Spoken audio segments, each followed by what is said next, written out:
नमस्कार, बहुत स्वागत है आपका। प्राइम डिबेट देख रहे हैं आप, आपके साथ मैं जेपी शर्मा। किसानों का ये कहना कि कृषि कानून असंवैधानिक है, कितना विधि सम्मत है कितना नहीं, अभी इस पर अदालत के बाहर भी बहस चल रही है और अदालत में भी बहस पूरी नहीं हुई है। किसान अलग अलग राज्यों में अलग अलग स्थानों पर अपनी दमखम दिखा रहे हैं, इस उम्मीद के साथ कि जैसे किसान संसद में ये कानून खारिज किए जा रहे हैं, वैसे देश की संसद में भी एक दिन खारिज कर दिए जाएंगे। किसानों के सवाल सरकार पर हैं तो सत्तारूढ़ पार्टी हमलावर है कि किसान आंदोलन को गैर राजनीतिक मूवमेंट बताकर शुरू किया गया था और आज वो वोट देने या नहीं देने की अपीलों के साथ चुनावी राज्यों में जाजम बिछा रहे हैं। तो आज प्राइम डिबेट में इन सवालों पर बहस करेंगे कि क्या, जैसा किसान कह रहे हैं, कृषि कानून असंवैधानिक हैं। एक साल में भी किसानों में भरोसा जगाने में केंद्र नाकाम क्यों रहा, और क्या ये आरोप सही हैं कि किसान आंदोलन की आड़ में असल में कुछ लोग अपनी राजनीति चमकाने की कोशिश कर रहे हैं।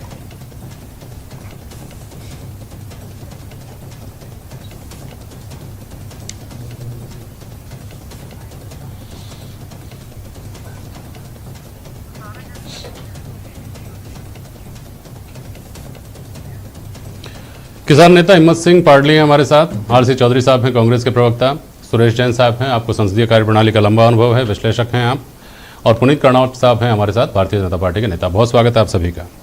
संघीय ढांचे को किस तरह से चुनौती पहुंच रही है इन कानूनों के जरिए, हिम्मत सिंह पाडली पहले आप ये बताएं, फिर आगे बढ़ते हैं। बोलिए हिम्मत जी।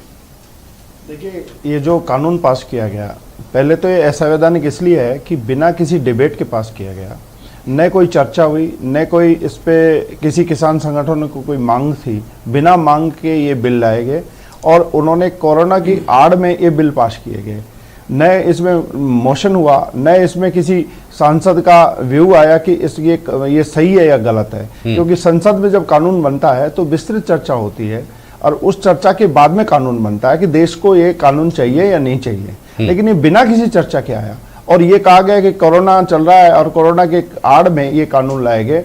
दूसरी बात है कि हम काला इसलिए मानते हैं इनको कि जब ये कानून आए उससे 2 साल पहले अडानी और अंबानी के गोदाम बनना चालू हो गए, हरियाणा में गोदाम बनना चालू हो गए, पंजाब में गोदाम बनना चालू हो गए, और उसके बाद में ये कानून आए, जैसे कॉन्ट्रैक्ट फार्मिंग का कानून आया। नहीं, हम अभी तो तकनीकी बात कर रहे हैं। देखिए, आपने कहा ना कि असंवैधानिक है, ये आज आपकी जो बॉटम लाइन थी आंदोलन की, आज आपकी संसद की थी, वो ये थी जी।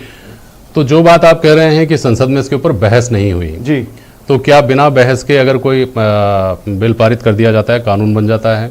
इस पर हुई नहीं हुई, इस पर भी बहस हो सकती है हाल फिलहाल तो, कि बहस हुई भी थी कि नहीं हुई थी, मौका दिया गया था कि नहीं दिया गया था, लोग आए कि नहीं आए जी।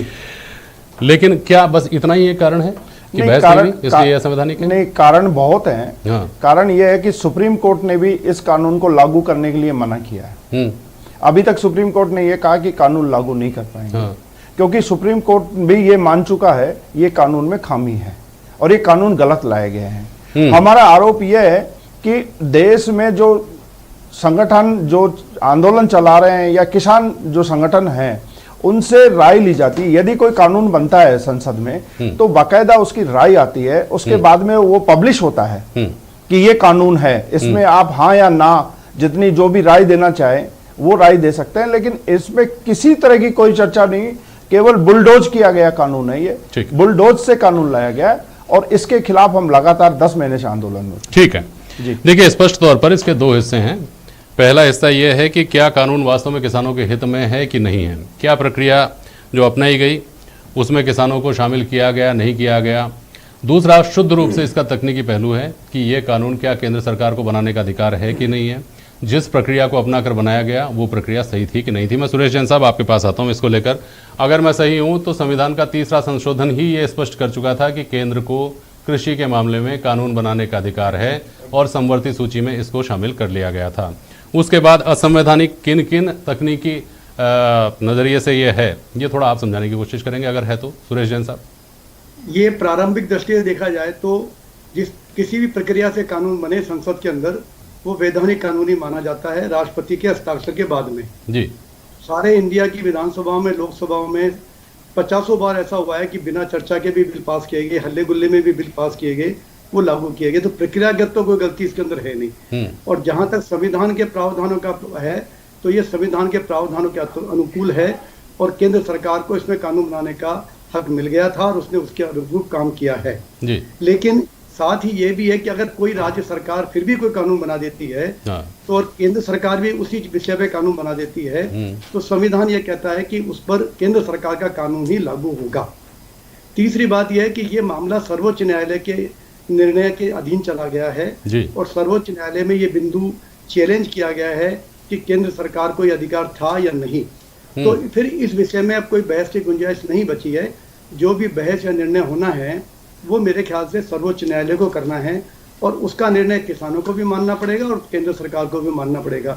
इससे संवैधानिकता वाली बात जहाँ तक है वो इसमें अब कुछ बची नहीं है, ये बात तो बिल्कुल स्पष्ट है। अब रही बात ये जो किसान आंदोलन चल रहे हैं और इसमें जिस तरह की संसद वगैरह चल रही है, यदि आप कहें तो मैं इसमें एक सुझाव देना चाहता हूँ, आपकी अनुमति हो तो। जी फरमाएं। अभी किसानों का रुख यह है कि वो पूरे ही एक्ट को, तीनों ही एक्ट को निरस्त कराना चाहते हैं। सरकार का रुख यह है कि वो ये चाहती है कि इसमें जो संशोधन आप चाहते हो वो हमें बताओ, हम विचार करके उस पर जो भी निर्णय होगा वो करेंगे। और दोनों ही पक्ष अपनी अपनी बात पर अड़ गए हैं। ऐसा लगता है कि अब ये आंदोलन का विषय कम रह गया और जिद और अपने सम्मान की भावना ज्यादा रह गई है। इस संबंध में मेरा सुझाव है कि क्यों ना किसान संसद के माध्यम से एक ड्राफ्ट बिल, इस बिल के विपरीत जाकर के ड्राफ्ट बिल खुद किसान बना दें। और चूंकि अभी 51% जो जनसंख्या है उसके प्रतिनिधित्व विपक्ष की सरकारें कर रही हैं, जो प्रकारांतर से इस बिल के समर्थन में अपने आप को दिखा रही हैं या नहीं है वो अलग बात है, दिखा जरूर रही है कि वो इस बिल के समर्थन में नहीं है और किसानों के समर्थन में है, तो उन विधानसभाओं में इस बिल को पारित करा दिया जाए जो ड्राफ्ट किसान बनाए। तो फिर निश्चित रूप से केंद्र सरकार पर एक मनोवैज्ञानिक दबाव बनेगा। बिल्कुल और सही जो किसान चाहते हैं वो बात हो सकती है। बिल्कुल बिल्कुल ठीक तो बात। इसलिए और दूसरा एक बात और कहना चाहूंगा, ये संसद चला रहे हैं बहुत अच्छी बात है, लेकिन संसद में पक्ष और विपक्ष दोनों होते हैं।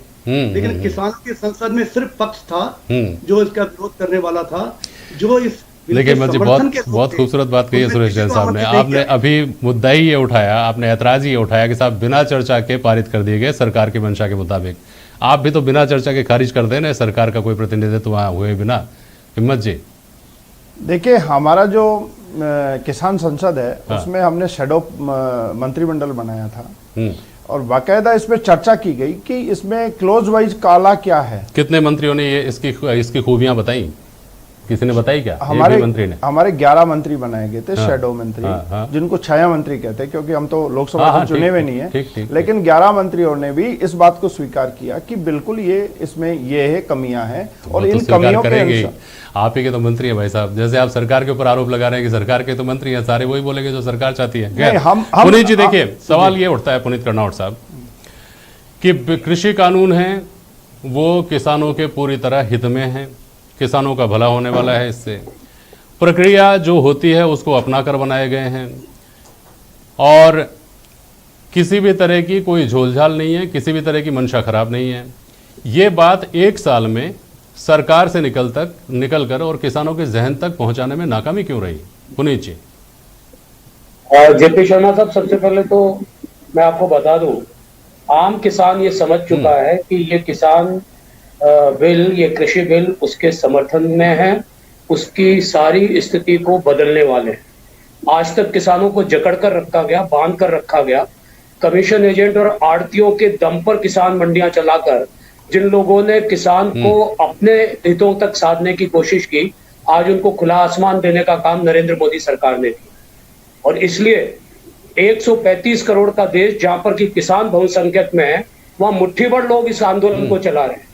शुरू में गुमराह करने की कोशिश की, लोग बाहर आए, पर धीरे धीरे उनको समझ में आया कि इन तीनों बिलों में कुछ भी काला नहीं है, जो कुछ है वो किसान के हित में है। किसान ने इस बात को समझा और आज किसान अपनी खेती कल्याणी खेत के अंदर किसानी कर रहा है। और जिन लोगों को आंदोलन के नाम पर ही अपना जीवन यापन करना है, या जिनके आड़तियों के बड़े बड़े आड़तियों की जिनकी दुकानें बंद होती जा रही हैं, या जिनको ये संकट लगता है कि किसान अगर समृद्ध हो जाएगा, किसान मजबूत हो जाएगा, किसान को अधिकार मिल जाएगा कि उसकी फसल को सिर्फ उन्हें ही बेचने की मजबूरी उसके सामने नहीं रहेगी, आड़तियों को बेचने की मजबूरी नहीं रहेगी, वो पूरे भारत के बाजार में अपनी फसल को बेच सकेगा और अंतर्राष्ट्रीय बाजार में भी अपनी फसल को बेचने की हिम्मत शक्ति उसमें आने वाले समय में आ जाएगी। वही लोग इसका विरोध कर रहे हैं। आज इतने 10 महीने के हिम्मत सिंह कुछ कहना चाह रहे हैं, सुन लीजिए, फिर मैं भी सवाल करूंगा आपसे। 1 मिनट बोलिए, हिम्मत सिंह बोलिए। इनकी भाषा जब सरकार में आते हैं तो बदल जाती है भाजपा वालों की। मैं ये जो भाजपा वाले हैं, जो नेताजी हैं, इनसे एक बार एक सवाल करूंगा कि लोकसभा में 2013 में सुषमा स्वराज जी ने भाषण दिया था मंडी समिति समाप्त करने वाला, कि मंडियों समाप्त नहीं होनी चाहिए, आड़तियों का हमारा कैश है, एटीएम है। तो सुषमा स्वराज जी हरियाणा की भूतपूर्व चीफ मिनिस्टर रही है और भाजपा की बड़ी नेता रही हैं। उनका बयान एक बार पढ़ लें तो इनको ज्यादा बेटर समझ में आएगा कि अब वाला सही है या सुषमा स्वराज जी बोल रही थी वो सही है। ये जब सत्ता में आते हैं तो ये जी, आपने सुना है सुषमा स्वराज जी का भाषण? बिल्कुल सुना है कि नहीं सुना? मैं आपको सुना है ना? तो आड़तियों का पक्ष ले रही थी और ये कह रही थी एटीएम है आड़तियां और एटीएम रहेगा, ये अब सुन लीजिए, उनको भी सुन लीजिए, रहनी चाहिए। बोलिए पुनीत जी। अभी तक कुल अब आगे हाँ, मुझे अपनी बात क्या लेने दीजिए हिम्मत सिंह जी। मैंने सुषमा स्वराज जी का भाषण भी सुना है और कृषि बिल को भी पढ़ा है। और आप जो कह रहे हैं, आज अल्टीमेट जिस रेफरेंस में उन्होंने कहा आड़ती अपनी जगह है, किसी आड़ती व्यवस्था को समाप्त नहीं किया है। आड़ती व्यवस्थाओं इसके अंदर माइनस कुछ नहीं किया है। नहीं, सवाल यह नहीं है, सवाल यह है। 1 मिनट पुनीत जी, पुनीत जी देखिए, इसके ऊपर बहुत बहस हो चुकी है, असल बात तो ये है ना कि ये कृषि कानून आने का मतलब मानते हैं कि आड़तियां खत्म ही हो जाएंगे। क्या इस तरह की बात है क्या सुरेश जैन साहब? क्या ऐसे प्रावधान है कि आड़तियां समाप्त कर दिए जाएंगे? जेपी शर्मा साहब, मैं 1 मिनट, मेरे को 30 सेकंड दे दे, सिर्फ मुझे 30 सेकंड दे दे। सुरेश जैन साहब बहुत आता हूं ना आपके पास। एक मिनट पुनीत जी, पहले आपके पास, पुनीत जी आपके पास ही आऊंगा मैं, लेकिन पहले सुरेश जैन साहब, ये ही अगर ये है मिस इंटरप्रिटेशन है तो ये व्याप्त है, और अगर ये सच्चाई है तो ये व्याप्त है। लेकिन धारणा ये बनी हुई है या बनाई गई है कि इन कानूनों के जमीन पर उतरते ही आड़तियां तो समाप्त हो जाएंगे, खत्म हो जाएंगे। नहीं, ऐसा नहीं है। ना तो मंडियां समाप्त करने का इसमें कोई प्रोविजन है, ना आड़तियां समाप्त करने का प्रोविजन है। लेकिन किसानों को ये डर है कि धीरे धीरे मंडियां कमजोर हो जाएंगी और जब मंडियां कमजोर होंगी तो निश्चित रूप से आड़तिये भी समाप्त हो जाएंगे। ये वो कल्पना करके चल रहे हैं। प्रैक्टिकली क्या होगा ये तो, और ये चिंता बेसिकली मंडी में बैठने वाले आदमी की होनी चाहिए। ये चिंता किसान से ज्यादा मंडी में बैठने वाले आदमी की होनी चाहिए। किसान ज्यादा सड़कों पे हैं, वो लोग ज्यादा सड़कों पे नहीं है। पुनीत कर्नावट साहब, आप अपनी बात भी बोलिएगा, लेकिन मेरे सवाल का ये भी जवाब दीजिएगा कि आप कह रहे हैं मुट्ठी भर लोग सड़कों पे हैं केवल, बाकी किसान जो है आम किसान इससे खुश हैं। तो आप क्या मुट्ठी भर किसानों से बात कर रहे थे क्या 42 बार? और आप क्या मुट्ठी भर किसानों के लिए कहते हैं क्या कि हमारी बातचीत के लिए हमारे दरवाजे खुले हुए हैं, एक फोन कॉल पे दूर है हम केवल?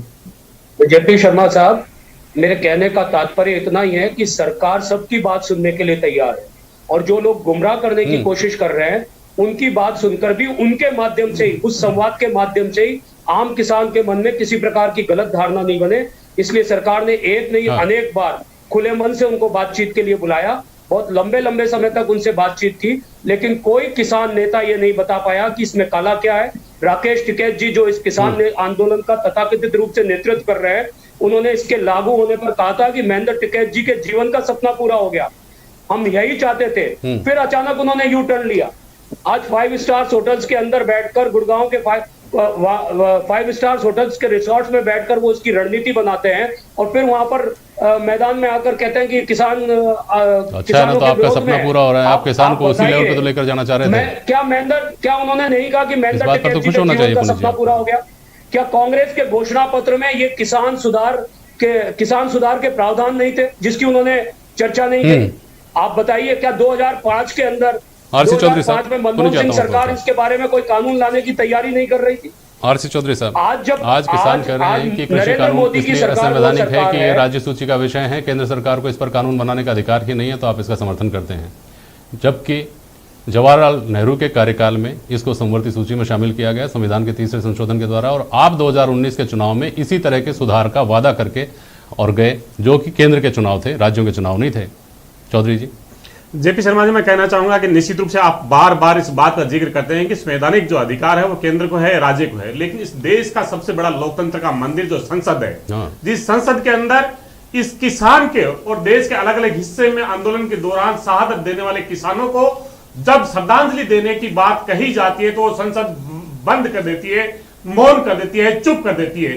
40 साल बाद में पूर्ण बहुमत और प्रचंड बहुमत 303 की बनी हुई सरकार इतनी अहंकार में डूब गई, हम दो हमारे दो की बदौलत देश के 65% अन्नदाता जो इस देश की अर्थव्यवस्था की रीढ़ की हड्डी है उनको कुचलना चाहती है। यह संसद उन लोगों की आवाज है जो इस देश के 80 करोड़ लोग 5 ट्रिलियन इकोनॉमी को बात करके और 5 किलो अनाज पे लाके दे दिया, उस गरीब और वंचित वर्ग की आवाज है। यह आवाज है उसकी जिसकी 97% आबादी घट गई और 3% लोगों की आबादी है वो बहुत तेजी से बढ़ रही है। ये आवाज है उन सब की जो इस देश के लोकतंत्र को पसंद करते हैं, लोकतंत्र की मर्यादा को पसंद करते हैं। मेरे सवाल का जवाब भी दीजिए ना भाई साहब। इससे पहले भी जब रिवोल्यूशनरी जब ऐसे कानून बने हैं तो संसद के अंदर चर्चाएं हुई है। हाँ। जब चर्चाएं होती है उसके बाद में संसदीय समिति स्टैंडिंग कमेटी को भेजा जाता है ताकि उसके जो स्टेक होल्डर्स हैं, हाँ। जो 400 किसान संगठन है वो संवाद करते। लेकिन 5 जून की मध्य रात्रि को जब पूरा देश कोरोना से लड़ाई लड़ रहा था, कॉर्पोरेट ऑफिस में बना हुआ है कानून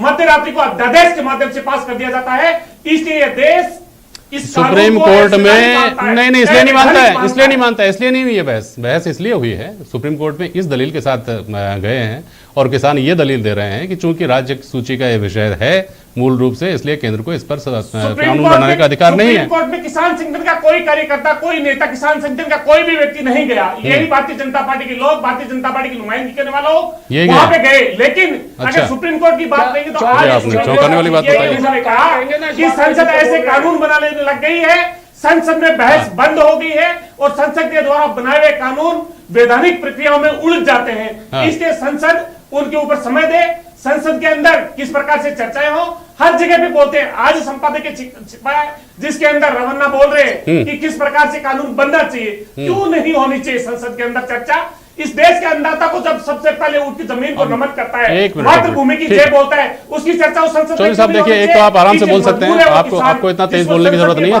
चारों जो पैनलिस्ट हैं उनके पास आराम से आपकी बात आवाज पहुंची है। पुनीत कर्नाड साहब आपको कुछ कहना है इसके ऊपर तो आप बोलिए, फिर वापस चौधरी जी के पास बोलिए। इतना कहना चाहता हूँ कि आरसी चौधरी साहब जितनी भी बात कह रहे हैं उस बात में केवल मात्र नकारात्मकता है और ये कांग्रेस की परेशानी हो गई है कि वो हर चीज को नकारात्मक राजनीति से ही तय कर लेना चाहते हैं। इनके घोषणा पत्र में जब घोषणा पत्र जारी किया गया, क्या उसमें किसानों के सुधार, किसानों को खुला बाजार, किसानों को बहुत पूरे भारत का बाजार देने का वादा नहीं किया था? फिर ये हर उस विषय को रोकना चाहते हैं जो देश को समृद्धि देना चाहता है, जो देश के आम आवाम को मजबूती देना चाहता है। जी ये इसमें कौन सी नई बात है भाई? विपक्ष में है तो सरकार पर सवाल उठाएंगे। जब आप विपक्ष में थे तो आप सरकार के हर कदम पर सवाल उठाते थे। नहीं, सवाल उठाइए ना, आप सवाल उठाइए। आप राफेल के समय में अंबानी की बात करते हैं, आप किसान के समय में अंबानी की बात करते हैं, साबित आप कुछ नहीं कर पाते। अभी आप कह रहे हैं कि सुप्रीम कोर्ट ने जिन कानूनों को अभी 1 साल के लिए स्थगित रखने के लिए कहा है, वो भी भारतीय जनता पार्टी के लोगों ने करने का काम करते हैं। मैं इसलिए कहना चाहूंगा कि कांग्रेस को या तो किसान से मतलब है, अपमानित करने का काम भारतीय जनता पार्टी ने नहीं किया। भारतीय जनता पार्टी सिर्फ एक चाहती है कि हम कहें वो पूरा देश माने। ये लोकतंत्र है, ये तानाशाही नहीं है, ये तानाशाही नहीं है। इस देश के अंदर डेमोक्रेसी है, आपकी पार्टी केवल चलिए ठीक है बोलेंगे और आपसे हो गया समय हो गया। सुरेश जैन साहब एक मिनट, पुनीत कर्नाड जी। सुरेश जैन साहब बहुत संक्षेप में एक सवाल ले रहा हूं केवल मैं। जिस तरह से आम आदमी पार्टी जन्मी अन्ना के लोकपाल आंदोलन की कोख से, क्या अब ये इंप्रेशन नहीं बनता जा रहा है जगह जगह जाकर वोट दें वोट नहीं दें की जो अपील की जा रही है उसकी वजह से? क्या इस तरह के कयास लगाए जा रहे हैं जो लोगों में, उसकी चिंता किसान आंदोलन को नहीं करनी चाहिए कि राकेश टिकैत के रूप में केजरीवाल एक बार फिर अवतार लेने वाले हैं? बिल्कुल किसान आंदोलन की चिंता करनी चाहिए। ये आंदोलन प्रकारांतर से कहीं ना कहीं राजनीति की तरफ मुड़ रहा है। कौन मोड़ रहा है इस बारे में मैं नहीं कहना चाहूँगा, लेकिन जो वास्तविक किसान हैं उन्हें इसकी जरूर चिंता करनी चाहिए और इस बारे में जरूर सोचना चाहिए। यदि जो विपक्षी पार्टियां सत्ता में हैं वो इनका साथ देना चाहती हैं तो जो मैंने सुझाव दिया है कि किसान एक मास्टर मॉडल एक्ट बनावें और दबाव डालें उन सब विधानसभाओं पर जो विपक्ष में हैं कि वो इसे पास करें ताकि केंद्र सरकार पर दबाव बन सके किसानों की मांगे मानने का। मैं आपका सवाल रेमत जी अब आपकी संसद का जब दूसरा सत्र होगा तब ले पाऊंगा। आज का समय समाप्त हो गया। बहुत शुक्रिया आप सभी का आज प्राइम डिबेट में शामिल होने के लिए। आज के लिए बस इतना ही। नमस्कार।